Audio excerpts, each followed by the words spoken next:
민수기에서 하나님은 총사령관이시고 이스라엘 백성은 하나님의 군대고 광야는 훈련장입니다. 그래서 민수기를 읽다 보면 이게 이제 군대 배경이기 때문에 자연스럽게 설교를 준비하면서 제가 군대 생활하던 때를 떠올릴 수밖에 없어요. 남자니까. 안 갔다 왔으면 모르는데 갔다 왔으니까요. 비슷한 오버랩되는 부분들이 있거든요. 그래서 설교가 남성 친화적으로 흘러가니까 우리 여성 성도님들이 많이 계시는데 죄송한 마음이 있어요. 그렇지만 한편으로는 보통 설교를 들을 때 남성 성도님들은 잘 공감을 못하는 부분이 많이 있거든요.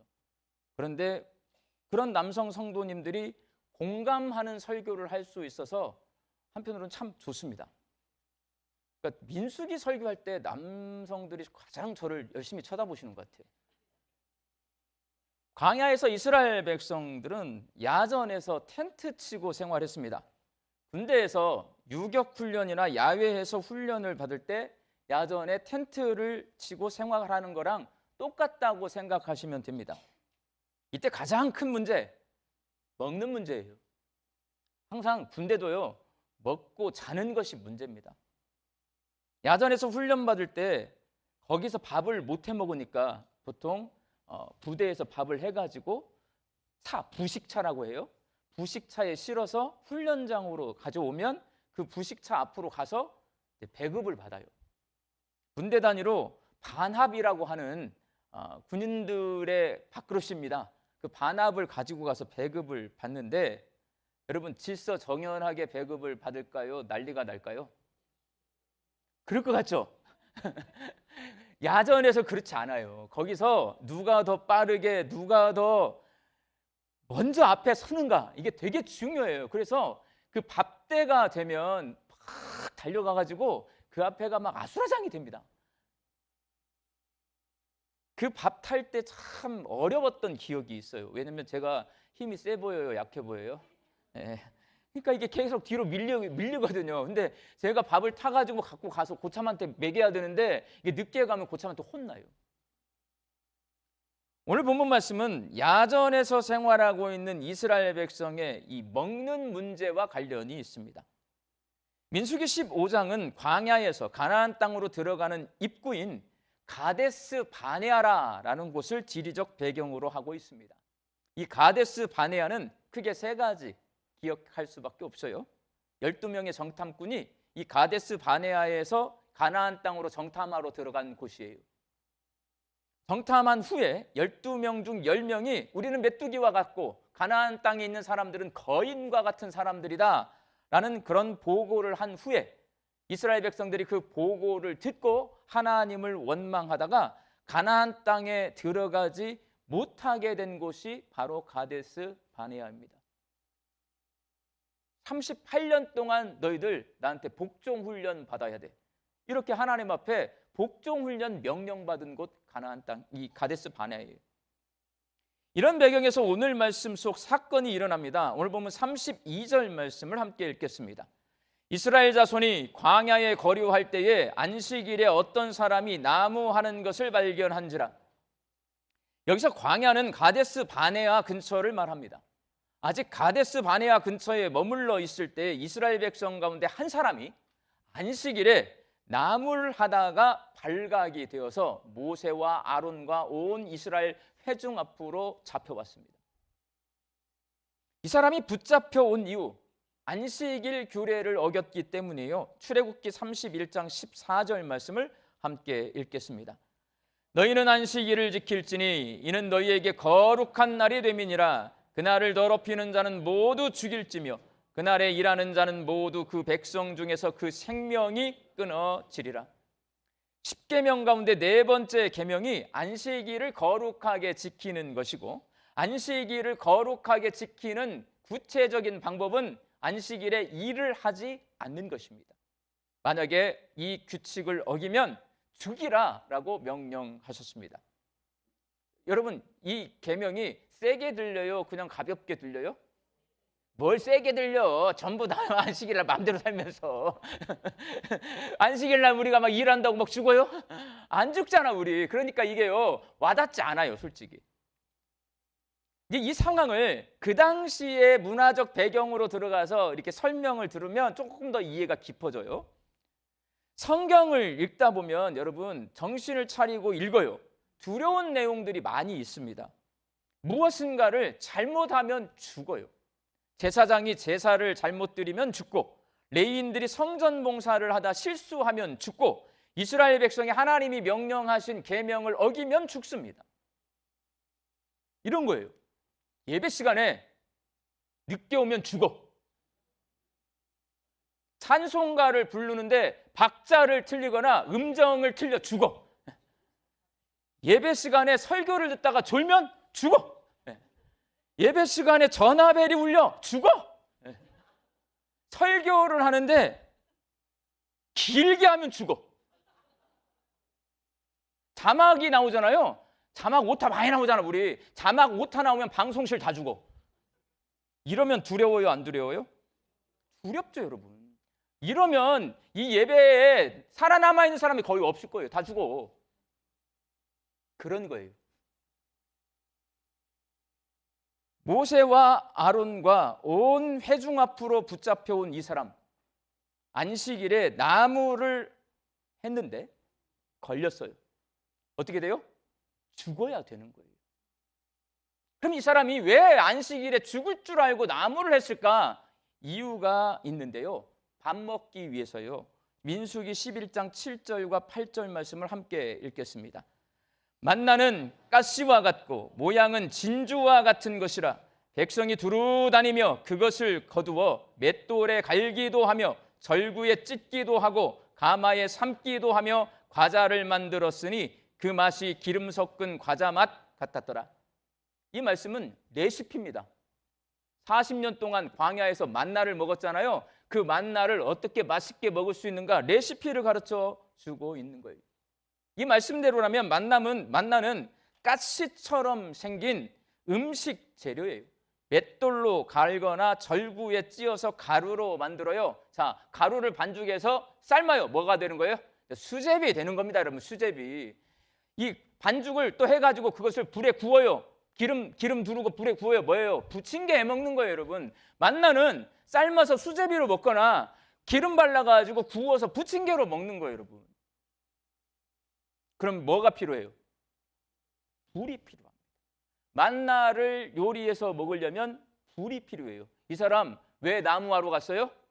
밥 먹으려고 나무하러 간 겁니다. 그런데 여러분 문제가 있어요. 이스라엘 백성이 한 200만 명 돼요. 광야에 살 때. 그럼 여러분 우리 이제 광주 인구보다 더 많거든요. 200만 명이면 광주보다 더 많아. 그러면 여기 이제 이 광주 시민을 놓고 봐요. 자, 광주 시민 전체가 불 떼서 밥을 해 먹어요. 그럼 나무 어디서 해 갖고 와야 돼요? 무등산 가서 해 가지고 와야 돼. 며칠이나 불을 뗄 수 있을까? 한 2주, 3주? 가서 해 갖고 올 거예요, 나무. 근데 한 달이 지났어. 무등산 나무 다 가져왔어. 그럼 어디로 가야 돼요? 담양 추월산 가야 될 거 아니에요. 화순으로 가든지. 그럼 이제 멀어져요, 거리가. 가데스 바나야에서 이스라엘 백성 200만 명이 계속 거주를 하고 있어요.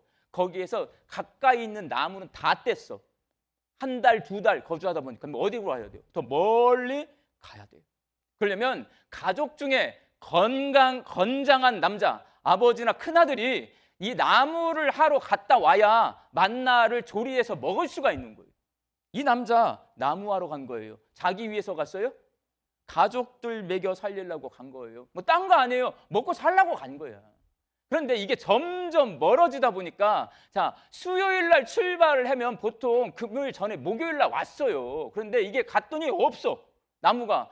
조금 더 가서 목요일 날 나무를 해가지고 가지고 돌아왔는데 서둘러 왔는데 안식일이 금요일 저녁부터입니다. 금요일 저녁이 됐는데 우리 집 가려면 아직도 한 서너 시간 더 가야 돼. 그러면 이제 멀리 하루를 더 걸어가지고 내가 나무를 애써가지고 해가지고 왔는데 이제 안식일이 돼버렸네. 우리 집 가려면 한 10리 남아가지고 4km 더 걸어가야 되는데 몇 시간 더 걸어가야 되는데 이걸 그러면 놓고 가야 돼요? 가지고 가야 돼요? 우리 권사님 놓고 와야 된다고 하는데 만약에 내가 알아줘 우리 권사님 김장우님 놓고 왔으면 혼났을 거야. 왜냐? 보세요. 내가 며칠을 걸어가서 나무를 해왔는데 나만 나무를 필요한 게 아니에요. 모든 사람이 나무를 필요해. 근데 이거를 여기다 놓고 가. 그러면 안식일이 지나면 다시 와야 돼. 그럼 여기 있을까 이 나무가? 누가 가져가지? 누가 가져갈까요? 예? 다른 사람이 가져가지. 봐. 근데 놓고 가야 돼, 가지고 가야 돼. 큰일 났는데 다 죽는 거야 이렇게 되니까. 이런 문제가 발생하는 거예요. 이 사람이 그 나무를 두고 오지 않고 가지고 오다가 걸렸습니다. 자, 이 사람 죽어야 할까요? 살려줘야 할까요? 저부터도 설교를 준비하면서 생각, 이거 살려줘야 돼, 죽여야 돼. 저는요 살려줍니다. 저는 마음이 약해가지고 살려줄 것 같아. 판사도 머리가 아파. 힘겹게 광야 생활을 하고 있는 이스라엘 백성의 입장에서 생각해 보면 이 사람 죽이는 것은 너무나 가혹한 일이고 살려줘야 된다. 우리나라 국민의 50% 이상은 살려줘야 된다라고 말을 할 거예요. 우리나라 국민들 감성적인 분이 많아가지고. 그런데 하나님은 이 사람을 돌로 쳐 죽이라 말씀하십니다. 오늘 본문 35절 말씀 함께 읽겠습니다.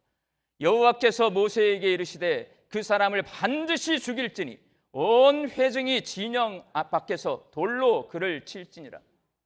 밥 먹기 위해 가족을 위해 수고한 이 사람 하나님께서 돌로 쳐 죽이라고 명령하세요. 좀 가혹해 보이거든요. 근데 왜 이 사람 돌로 쳐 죽이라고 하셨을까 고민해 보셔야 합니다. 군대에서 많이 사용한 말 가운데 시범 케이스라는 말이 있습니다. 시범 케이스. 우리나라 말로 바꾸면 본보기. 하나님은 이스라엘 백성이 하나님의 계명을 철저히 지키도록 안식일을 범한 이 사람을 돌로 쳐 죽이게 하셨는데 계명을 여기면 어떻게 되는지를 이스라엘 백성 전체에게 시범 케이스로 보여주신 거예요. 여러분, 이 사람이 안식일을 지키는 계명 모르고 안식일에 나무를 했을까요? 알면서도 나무를 했을까요? 다 알고 있었을 거예요. 이걸 모르는 이스라엘 백성은 아무도 없습니다. 알지만 했어요. 그럼 여러분, 이 사람만 안식일에 나무를 했을까요? 다른 사람도 안식일에 나무를 했을까요? 다른 사람도 다 했을 것 같잖아요. 우리나라 사람은 무조건 다 했을 것 같아. 이 사람만 걸렸어요. 그러니까 이 사람은 성격이 어떤 사람이에요? 답답한 사람인 거예요. 다 남들은 눈치껏 다 빠져나가는데 답답해. FM대로 하다 걸린 거야 이거. 다른 사람들도 분명히 저희가 예상하기로는 다 나무를 안식일에 했을 거예요. 먹고 살아야 되니까. 오늘 본문 말씀 바로 앞에 기록되어 있는 민수기 15장 30절 말씀 함께 읽겠습니다. 본토인이든지 타국인이든지 고의로 무엇을 범하면 누구나 여호와를 비방하는 자니 그의 백성 중에서 끊어질 것이라. 오늘 본문 바로 앞에 말씀입니다. 알고 지은 죄, 모르고 지은 죄. 민수기에 나오는 말씀이고요. 알고 지은 죄를 범하는 사람은 죽을 것이다. 경고하고 나오는 게 오늘 말씀이에요. 이 사람이 지금 모르고 지은 죄를 지었어요? 알고 지은 죄를 졌어요? 알고 지은 죄를 진 거예요. 그러니까 하나님이 돌로 쳐 죽이라고 말씀하는 겁니다. 이 사람은 안식일에 나무를 하면 안 된다는 것을 잘 알고 있지만 설마 죽기야 하겠어라고 생각을 했습니다. 왜? 구약 성경을 통틀어서 안식일 규정을 어겨가지고 하나님 앞에 벌을 받거나 죽은 사람이 있을까요? 없을까요? 단 한 사람도 없습니다. 아무도 없어요. 유일하게 오늘 본문 말씀 속 이 사람만 안식일 규정을 어긴 걸로 하나님 앞에 발각이 되어서 죽었어요. 이 사람 사례가 유일합니다. 그러면 거기에 살던 사람들이 200만 명의 유대인들이 자 안식일에 나무를 하러 갔는데 지난주도 하고 가고 저지난주도 하러 갔는데 안 죽어. 그럼 오늘 죽는다고 생각할까요? 생각하지 않을까요? 생각하지 않아요. 설마 죽겠어? 계속 안 죽었는데 이런 생각하는 거란 말이에요. 그러다가 시범 케이스로 이 사람이 걸려서 돌에 맞아 죽게 된 겁니다. 구약 성경에서 안식일 규례를 어긴 예가 없기 때문에 이 사람만 걸렸어. 설마가 사람 잡은 겁니다. 일이 일어난 곳은 가데스 바네아입니다. 그것은 가나안 땅을 향해 전진해 가던 이스라엘 백성이 하나님을 원망하고 하나님 명령에 불복종해서 다시 광야로 가 38년 동안 복종 훈련을 받기 위해 준비하던 곳입니다. 명령 불복종으로 인해 이스라엘 백성 가운데 20세 이상 된 사람은 가나안 땅에 들어갈 수 없게 되고 20세 이하 자녀들은 부모 세대의 잘못으로 인해서 38년 동안 광야에서 복종 훈련을 받을 것을 하나님께 명령받은 곳이 이 가데스 바네아예요. 그럼 정신을 바짝 차리고 총사령관인 하나님의 명령에 복종해야 하는데 그렇지 않은 거예요. 안식일을 어긴 거예요. 하나님이 시범 케이스로 이 사람을 돌로 쳐 죽이게 하심으로써 너희들 내 명령에 복종해야 돼. 복종 훈련을 시작하신 겁니다. 이스라엘 백성이 광야에서 훈련받은 기간 40년인데 민수기 15장 오늘 본문 말씀이에요. 그 40년 가운데 이제 몇 년 됐냐? 3년 됐습니다. 10년을 일주일을 쳐요. 그럼 40년이면 4주잖아요. 보통 훈련소 요즘 4주나 5주 훈련 받더라고요. 자, 4주 훈련에 40년에 3년이니까요. 4주 훈련 받는데 이제 이틀 지났어요.